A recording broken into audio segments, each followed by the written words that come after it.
America রাষ্ট্রের যে deep state, তারা কারা? তারা হচ্ছে এরা। এদের ইন্টারেস্টে সবকিছু হয়, এদের ইন্টারেস্টে আমেরিকা কোনো যুদ্ধে জয়েন করে। এবং আমরা সামনে আরো দেখবো, আমরা বলি না যে নিউ ওয়ার্ল্ড অর্ডার, এটা কিসের ওয়ার্ল্ড অর্ডার? পুরা দুনিয়ার সম্পদ চলে যাবে এই গুটি কয়েক মানুষের হাতে, এটাকে বলে অর্ডার। এই অর্ডারে এই শৃঙ্খলার মধ্যে বিশৃঙ্খলা করা যাবে না। এই শৃঙ্খলাকে যারা, এই অর্ডারকে যারা চ্যালেঞ্জ করবে, সে কি? সে টেররিস্ট, সে জঙ্গি।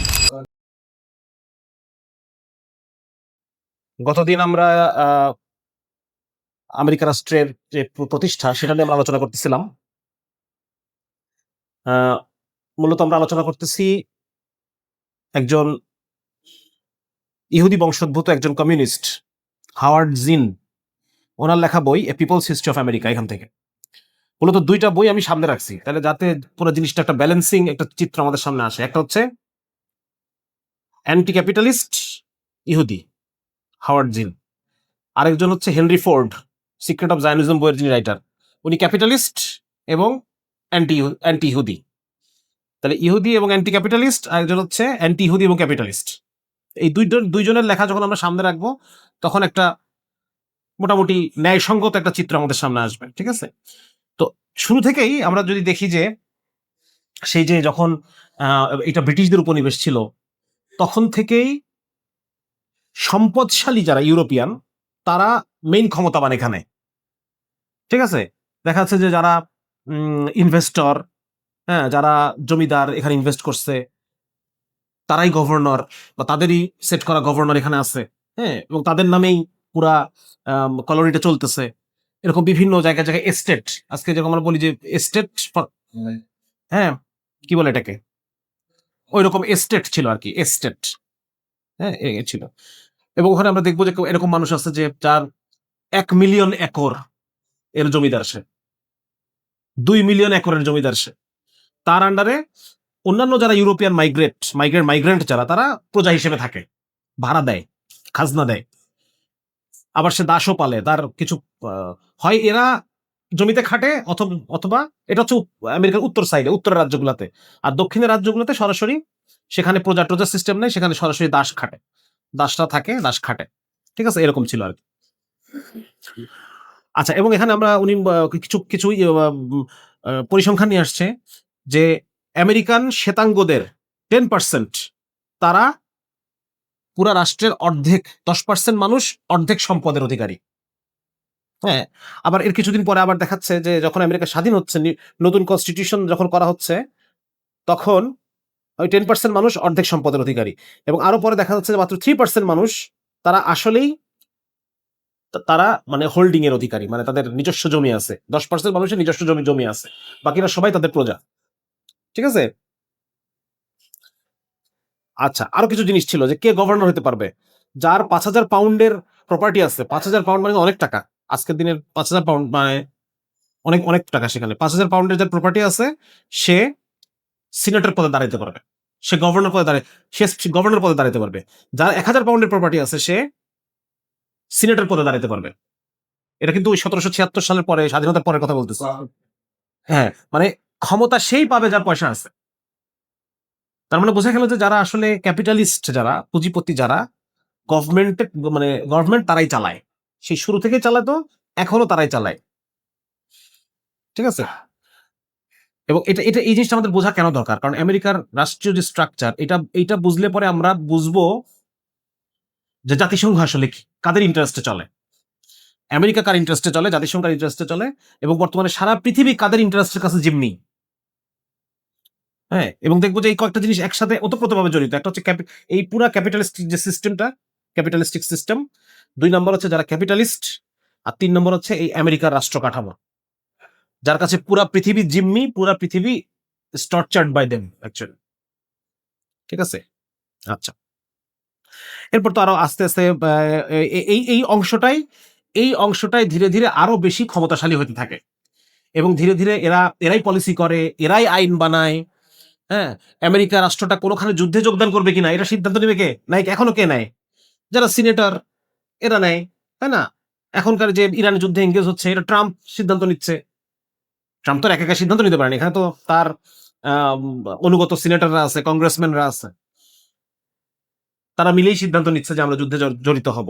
এবং এই সিদ্ধান্তগুলোকে ইনফ্লুয়েন্স করে যারা পুঁজিপতি, ক্যাপিটালিস্ট, যারা যারা ইনভেস্টর, যারা ফিনান্সিয়ার, যারা ব্যাংকার। ব্যাংকার মানে ব্যাংকে চাকরি করে না, ব্যাংকার মানে ব্যাংকের মালিক। যে আমরা তো ব্যাংকার শব্দটা ভুল অর্থে ইউজ করি। ব্যাংকার মানে মনে করি যে ব্যাংকে জব করে সে ব্যাংকার না। ব্যাংকার মানে যে ব্যাংকের মালিক। হুম এই ধরনের মানুষগুলো আমরা দেখবো যে আমেরিকান রাষ্ট্রের জন্ম থেকেই এই ধরনের মানুষগুলা ক্ষমতার অধিকারী। এই ধরনের মানুষগুলা আমেরিকার বিভিন্ন পলিসিগুলোকে ঠিক করে, এবং এই ধরনের মানুষগুলাই আমেরিকার সমস্ত যা যা কিছু আমরা দেখবো এই সব কিছুর মালিক। ঠিক আছে? আচ্ছা, এরপরে আছে কি? এরপরে আমরা দেখবো আচ্ছা, এরপরে তো আমেরিকা প্রচুর ফ্লারিশ করা শুরু করে। হ্যাঁ, সেখানে আমরা বিভিন্ন ছোট ছোট শহর তৈরি হয় সেখানে। আম, আহ, আচ্ছা, চমৎকার একটা ইনফরমেশন আছে এখানে, যে যে আমেরিকার ডিক্লারেশন অফ ইন্ডিপেন্ডেন্স, এইখানে যারা মূল সিগনেচার করছিল ওই সময়, তাদের 69% হচ্ছে তারা মানে কোনো না কোনো অফিস হোল্ড করে, মানে প্রতিষ্ঠান প্রধান। তারা কোনো না কোনো প্রতিষ্ঠান প্রধান, তার মানে তারা কি ক্ষমতাবান, পয়সাওয়ালা, সম্পদশালী। হ্যাঁ, তাহলে আমেরিকা রাষ্ট্রের যে জন্মটা, এটা কেন হলো এটা আমাদের একটু জানতে হবে। আমেরিকা রাষ্ট্রের জন্ম হওয়ার পিছনে কারণ হলো যে এই যে কিছু লোকাল এলিটস তৈরি হয়েছে, এই কি বলা যায় এটাকে, উপনিবেশের যে উম, ফসল, মূলত চিনি, তামাক, চিনি, তামাক আর একটা কি, চিনি, তামাক আর একটা জিনিস, আরেকটা প্রোডাকশন, আরেকটা আছে, তিনটা প্রোডাকশন: চিনি, তামাক, কটন, তুলা। এই প্রোডাকশন এবং এইগুলা বিপণনের মাধ্যমে ওইখানে কিছু লোকাল এলিটস তৈরি হয়, যারা ওখানকার স্থানীয় ল্যান্ড ওনার, তারপর হচ্ছে বিভিন্ন বিজনেস রান করে। হ্যাঁ, তারপর বিভিন্ন মিল মিল মিল ফ্যাক্টরির মালিক। এই লোকাল এলিটরা একটা সময় দেখলো যে ব্রিটিশ রাজাকে ট্যাক্স দেওয়া, ব্রিটিশ রাজাকে আমাদের এই থেকে খাজনা দেওয়া, এটা তো আসলে ভালো কিছু না। আমরা এখানে কষ্ট করতেছি, আমরা এখানে সবকিছু করতেছি, আর ওখানে ওখানে ওদের ব্রিটিশ জমিদারদেরকে আমার ট্যাক্স দেওয়া লাগতেছে, রাজাকে ট্যাক্স দেওয়া লাগতেছে। হ্যাঁ, সুতরাং তাদের ইন্টারেস্টের কাছে মনে হলো যে আমাদের এখন আর ব্রিটেনের আনুগত্যের প্রয়োজন নাই, বরং আনুগত্য না করতে পারলে আমাদের জন্য ভালো। তাদেরই ইন্টারেস্টে এই ব্রিটিশের সাথে তখন আমেরিকার যুদ্ধ হইলো। যুদ্ধ হয়ে তারা আলাদা হয়ে গেল। লিখছেন যে একজন একজন হিস্টোরিয়ান, চার্লস বিয়ার্ড, উনি লিখছেন যে the rich must in their own interest either control the government directly or control the laws by which government operates. তাহলে এই রিচ পিপল, রিচ কমিউনিটি যেটা, এরা হয় আমেরিকার সরকারকে সরাসরি প্রভাবিত করবে, অথবা তারা আইনকে প্রভাবিত করবে, আইন তৈরি, পলিসি মেকিং, কনস্টিটিউশন বিল্ডিং, এইগুলোকে তারা করবে যেটা অপারেট মেনে গভর্নমেন্ট অপারেট করে। এই এই জিনিসটা হচ্ছে তাদের ইয়ে। ঠিক আছে? এবং উনি বলতেছেন যে আহ, এই যে যারা আমেরিকার কনস্টিটিউশন যারা লিখছে, 55 জন মানুষ, he found that majority of them were lawyers by profession and most of them were men of wealth in land. হয় তারা ল্যান্ডলর্ড, অথবা তারা স্লেভ হোল্ডার, অথবা তারা ম্যানুফ্যাকচারার, অথবা তারা শিপিং কর্পোরেশনগুলোর মালিক। And half of them had money loaned out at interest. And that 40 of the 55, 55 জনের মধ্যে 40 জন হেল্ড গভর্নমেন্ট বন্ডস, মানে তারা ইনভেস্টর। গভর্নমেন্ট বন্ড কেনে মানে কি, তারা ইনভেস্টর। তাদের 55 জনের মধ্যে 40 জনই ইনভেস্টর।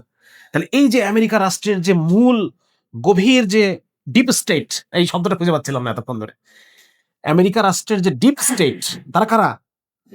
তারা হচ্ছে এরা। এদের ইন্টারেস্টে সবকিছু হয়, এদের ইন্টারেস্টে আমেরিকা কোনো যুদ্ধে জয়েন করে। এবং আমরা সামনে আরো দেখবো, হ্যাঁ, যে আমেরিকার যত ইনভেশন, গতদিন আমি কিছু কিছু কিছু আক্রমণের কথা বলছি, হ্যাঁ, এগুলো সব কিন্তু এই সবকিছুই এই কমার্শিয়াল ইন্টারেস্টকে কেন্দ্র করে। আজকের দুনিয়াতে আমরা দেখবো আমেরিকা যত জায়গায় তার সৈন্য পাঠায়, ফৌজ পাঠায়, সবকিছুর পিছনে কি আছে? Commercial interest. এবং তাদের মূল লক্ষ্য to build a commercial empire. আমরা বলি না যে নিউ ওয়ার্ল্ড অর্ডার, এটা কিসের world order? New economic order, একটা ইকোনমিক শৃঙ্খলা তারা তৈরি করে রাখছে, যে শৃঙ্খলা মানতে প্রত্যেকে বাধ্য, এবং যে শৃঙ্খলার রেজাল্ট হচ্ছে পুরা দুনিয়ার সম্পদ চলে যাবে এই গুটি কয়েক মানুষের হাতে। এটাকে বলে অর্ডার। এই অর্ডারে, এই শৃঙ্খলার মধ্যে বিশৃঙ্খলা করা যাবে না। এই শৃঙ্খলাকে যারা, এই অর্ডারকে যারা চ্যালেঞ্জ করবে, সে কি? সে টেররিস্ট, সে জঙ্গি। গ্লোবাল বিজনেস গুলো চালায়। হ্যাঁ, ওরা ওই যে গ্লোবালাইজেশন বলে চালায় দেয়, যে আমরা সারা দুনিয়া এক হয়ে যাচ্ছে, সমস্ত বর্ডার ভেঙে যাচ্ছে, মানুষে মানুষে কি বলে এটাকে চেনা পরিচয় হচ্ছে, কত ভালো ভালো কথা বলতে থাকে। কিন্তু পিছনের উদ্দেশ্য কি? পিছনের উদ্দেশ্য হচ্ছে ফ্রি মার্কেট, সব মার্কেট ফ্রি হয়ে যাবে, আমার প্রোডাক্ট আমরা দেখবো সামনে। এই জিনিসগুলোই আছে। হ্যাঁ, তারা তারা বলতে চাচ্ছে যে আমাদের আমাদের এখন যে পরিমাণ প্রোডাকশন, এই প্রোডাকশনে আমার নিজের মার্কেটে আমি দিয়ে আমি পারতেছি না। মানে আমেরিকার জনগণের ওই পরিমাণ ভোগের ক্যাপাসিটি নাই। সুতরাং অবশ্যই আমাদের জন্য বাইরের আউটডোর মার্কেট খুলতে হবে। মার্কেট যে খুলবে সহজ সহজ কথায় খুলে দিলে খুলে দিলা, আর যদি সহজ কথায় কাজ না হয় তখন আমেরিকার মিলিটারি সেখানে যাবে। ঠিক আছে না? এই এখনো তাই হচ্ছে।